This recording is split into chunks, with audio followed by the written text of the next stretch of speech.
Thank you for tuning in to today's episode of Property Talk from Louise's Lounge. My name's Louise Heatley and I'm Managing Director of Exclusive Links Real Estate. With over 16 years of experience in the Dubai real estate market, I know a few things, I know a few people. And over our episodes of our podcast series, it's an opportunity for us to bring some interesting topics, some guest attendees, and it's also an opportunity for you to meet some of the team. So today I have two gentlemen joining us from Mortgage Finder. We have Warren Philliskirk, who is the co-founder and director and has been in the international lending market for over 20 years. Moving into Dubai in 2005, it's actually considered one of the leading authorities in the mortgage industry. We also have Jeffrey de Souza, who is a senior mortgage advisor. He has been in the mortgage industry for over 13 years and has been in Dubai for the past 8 years. Jeffrey works very closely with real estate agents to offer support and guidance to their clients on all their mortgage and right through the buying process. So welcome, gentlemen. Thank you very much. Nice to be here. Thank you for joining us today. Very good having you on board. So today we're going to talk everything about mortgages. Fantastic. Thank you for having us. So give a little oversight. How is 2021 doing? How is the market doing? Busy. Yes, in a good way. Yeah. So we love being busy, don't we? We've seen a fantastic, H1. Super busy. Lots of domestic market activity that we're seeing. So lots of activity in the villa sector, which I think has been quite well publicised with the COVID sort of demand, people moving to space, gardens. This is the draw, but also in the apartments market as well, in the right places where there's more facilities, more amenities. Again, seeing huge amounts of activity there. So it's all been very positive so far in 2021. Hopefully it'll continue. I think with travel restrictions looking like they're changing, it can only improve. Latterly in the year with Expo as well. So we've got some good things to look forward to. Is it more end users or investors that are buying, or 50-50? Is there a general trend? Currently, pre-COVID, we would see, I would say, in the mortgage market, this is specific taking mortgages, it would be a 30-70. Okay. 30% investors market taking finance, 70 just for end use.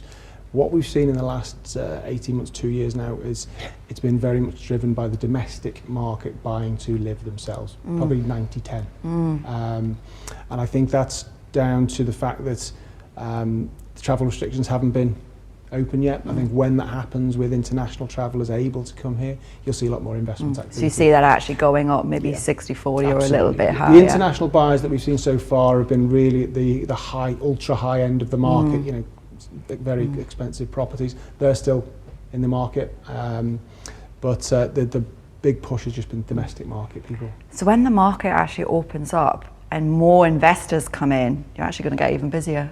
We hope so. We hope so. I think if you think about the things that were happening pre-COVID with a lot of the big developers opening up head offices in, or sales offices, I should say, in China.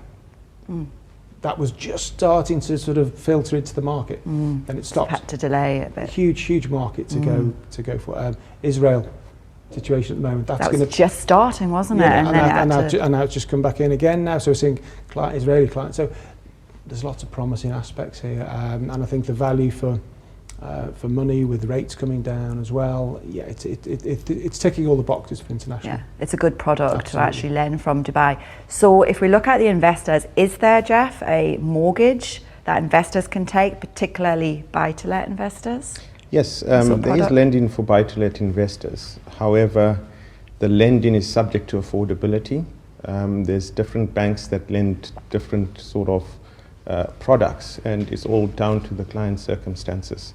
But it will be primarily on the affordability that they'll calculate. And it's different for residents to non-residents, the ratio of borrowing? Yes. Okay. So in terms of non-residents, there is finance for non-residents. There's two types of finance. Firstly, there's the low document finance, which is up to 50% loan to value, and that they don't require much documentation. Or we can go for full underwriting, where the banks will lend up to about 75%. Okay. Are you finding there's any issues with the valuations when you say the loan to value?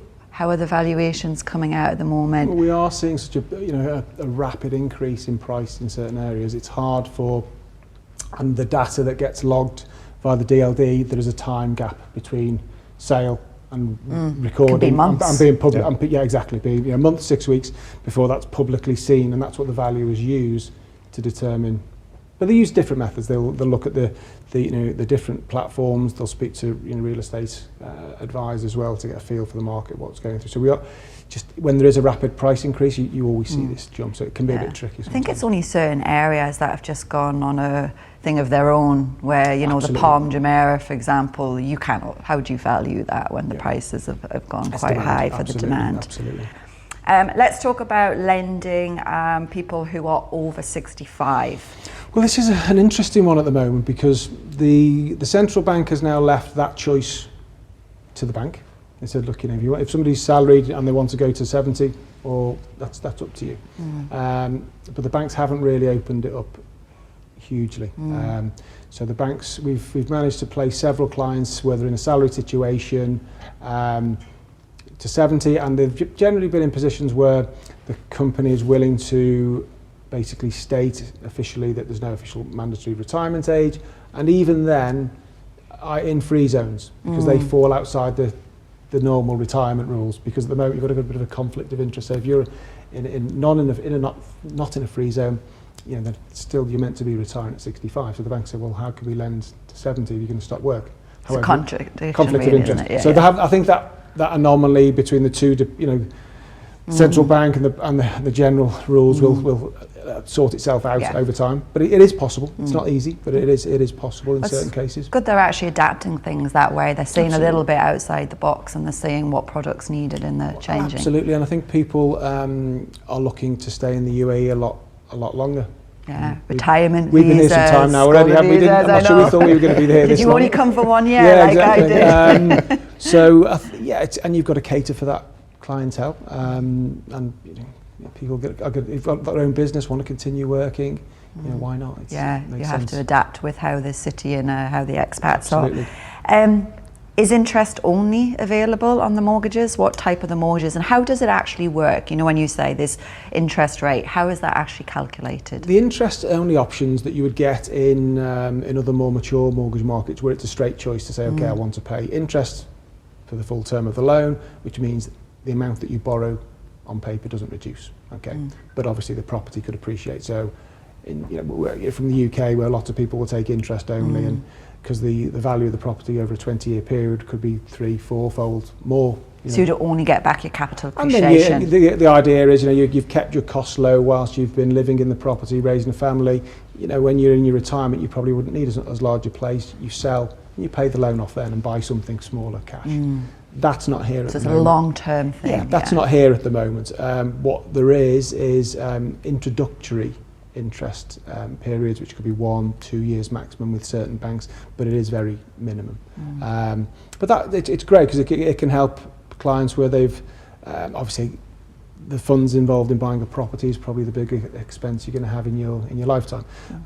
So once you've put all that into the house, you might not have not a lot left. So to save your money back up for a year or two, having a low mortgage payment, it's still attractive to some people. It's just another way of living your life, and actually, absolutely. What are the challenges we're facing with the banks and the lending at the moment? Whether that be with the banks, whether that with the clients, we love a challenge. Well, the market's so busy. It's super busy. We saw a lot of banks downsize in manpower with the COVID sort of outlook. A lot of the banks are moving to digitalisation, so they're trying to reduce the manpower. So is that causing delays with the system? It is absolutely, because there's going to be all this new technology that will hopefully improve and speed things up. It takes time, and the banks have kind of moved a bit quicker to that than I feel they should have done. So it's certainly in the market, because I don't think they're expecting the market to be as strong as it is. They thought it was a good time to change their processes. Absolutely, COVID, uncertain outlook. Let's trim the fat. Relaxed, trim the fat. Let's make sure we don't have any cost.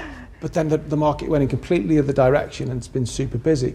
So we are seeing the banks with the best offers, taking much longer than they should do.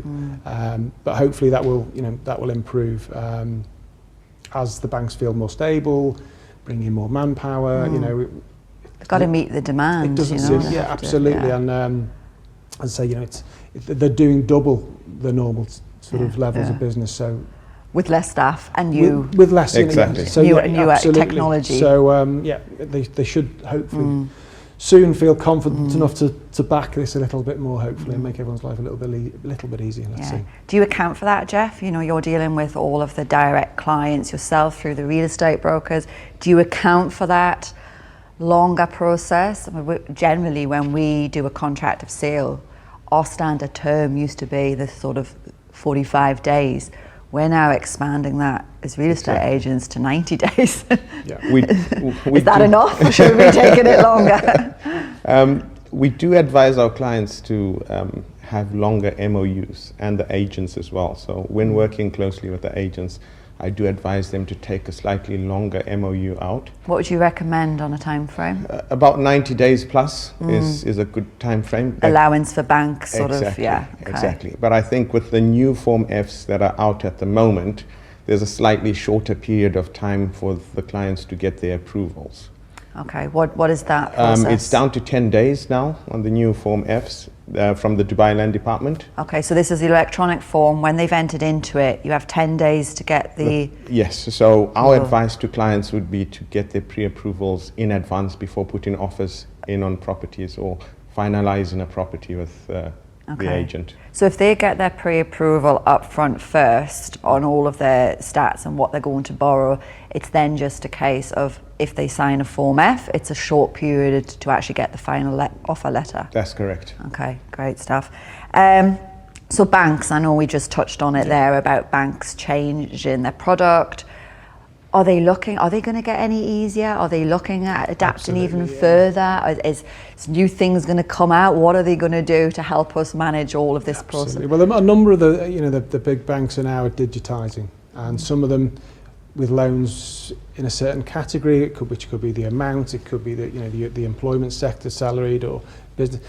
You can get pretty much instant approvals, but you've got to be careful in what these approvals are. Are they decisions in principles that require a lot more underwriting, because that's not really solid enough for you to then commit to an MOU, or is it a genuine pre-approval? And this is we see banks offering this service, and it's not quite what it should be. So we'd be very cautious with clients signing something without the right advice, even on a digital basis like that, because they could ask for something secondary after you've committed to a contract and find a fault then. So, but yes, it will go that in steps. I think the salaried sectors will move into that where you can get an automatic pre-approval, I think in the next couple of years really. So it will speed things up greatly in the market. I think the self-employed sector is still so more complex and convoluted. That would take a lot more time. I think will they ever do the buy-to-let mortgages? We were talking about it a little bit earlier off camera. Do you think that will come into play at some point? I think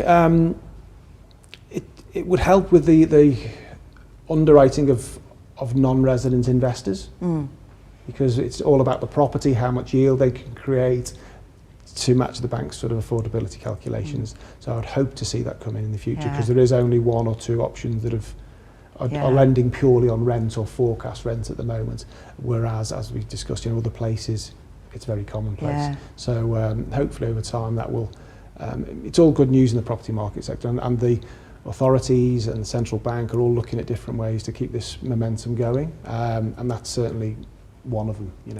Assisting the foreign investors would be. It would certainly do great for the market, I think, for, as you say, the mortgage market, the banks, the economy, the investors coming in. Definitely. So one of the questions some people ask is people buying together, a number of people on joint mortgages. What's the process on there? So with regards to mortgages, banks will banks will lend to related parties, and it's a first degree relation. So a father, mother, wife, husband, brother, sister? That's correct. Okay. And proof of relation is required for that. Okay. So unfortunately, as friends, you can't buy, but as relatives, you can definitely buy together. Okay, that's the mortgage. Yes. You can put 2 family members on the mortgage, but you can have up to 4 actually. Okay. on a mortgage. Okay, so 4 people can join on the mortgage on immediate family, okay, but not non-relations. That's correct. Okay, so Mortgage Finder is technically a broker. I always use a broker when I've done my mortgage. And why should clients come to Mortgage Finder? I'm sure there's a list, come on. There's a big list. Ultimately, you will get impartial advice. As mortgage brokers, we do have access to the whole of the market in terms of all the banks. We will do the research, the running around for you, and we will advise according to your circumstances which is the best bank for your circumstances. In addition to that, as Mortgage Finder, we do get some exclusive deals from the banks which will help you in terms of, be it as small as a discount on the valuation fee or a discount on the interest rate, which over the years will save you loads of money. It all counts up, it all matters. So the initial cost of using a broker, it's outweighed by long term. Absolutely, absolutely. And peace of mind and stress and headache of going in the banks and giving all different documents. I mean, the banks are there to sell their own product. They don't have all the products to advise on, which that's the main difference to try and explain to you. So if you're making such an important decision, you would take more than one choice into account. Take your time, actually have something that works for you as opposed to the bank representative that works for them. Absolutely. Yeah. Great, guys. Anything else you would like to add? Anything else you would like to mention about the mortgages, the industry just now? I think it's just a case for clients when they're looking to, if they're even thinking about it, come and have a chat. You know, there's no cost to have a discussion, get a better idea of what's possible for you, because there's so much interest in the market at the moment. We're speaking to people that might not be planning to do things for a year, 6 months or whatever, but if they have a better idea of what the requirements would be closer to the time, they can plan in advance for it, whether it's saving money, closing some credit cards, being prepared for when they do come. It's simple. I agree. Think a little bit about the future and see. You never know what you can actually afford. Don't be that client that calls me who's found the property and then wants to do it. Yes, exactly. please call too me much stress. Too much stress. Don't come to you with an MOU signed. Yeah, exactly. Don't do that. Yeah, absolutely. You know, do the homework, get it right, save yourself stress. Yeah, basically. I agree, absolutely. Well, thank you, gentlemen, for Love joining us today. That was Louise. great information, and onwards and upwards. I hope you continue to be busy Likewise, the rest of 2020. I'm sure we will. I'm sure we will. Thank you for tuning in to today's episode, Property Talk from Louise's Lounge. Hope you enjoyed our chat today, and if you have any feedback or comments or suggestions for topics you'd like to hear on the next episodes, please do let us know. See you soon.